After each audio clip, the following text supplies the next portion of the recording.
ఈ పాడ్కాస్ట్ హిందువైన ప్రతి ఒక్కరూ తప్పకుండా చూడాలి. ఇదేదో పొలిటికల్ కాదు, ఇదేదో కాంట్రవర్సీ కాదు.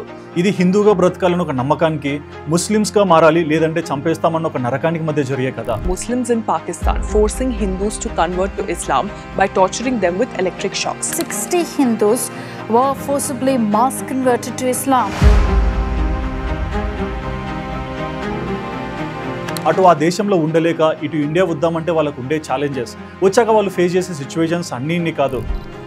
हम परिवार सब छोड़ के आए थे अपने देश में, सूखे सारे बच्चे और रो रहे हैं.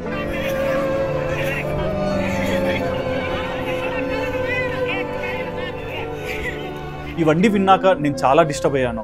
ఖచ్చితంగా ఇది మీ దాకా తీసుకురావాలనే ఈ సబ్జెక్ట్ని నేను ముందర తీసుకొచ్చాను. సో ఇంటర్వ్యూ మొత్తం చూడండి, మీకే అర్థమవుతుంది. 1342 మంది ఆడపిల్లలు 11 నుంచి 16 ఏళ్ళు మెచ్యూరిటీ హిట్ అవ్వగానే హిందూ ఆడపిల్లలు ప్రతి సంవత్సరం మిస్సింగ్ అవుతున్నారు. దీంట్లో చాలా పెద్ద హిడెన్ అజెండా ఉంటుంది. ఒక ఆడపిల్ల ఇక్కడ నుంచి వేరే రిలీజన్ లోకి వెళ్ళిపోతారో ఇక్కడ ఇంకా బిడ్డ పుట్టడు. దీన్నే యాక్చువల్ గా ఇంగ్లీష్ లో జెనోసైడ్ అంటారు. అంటే ఏంటో మన ఫ్యూచర్ ని లేకుండా డెమాలిష్ చేస్తున్నారు.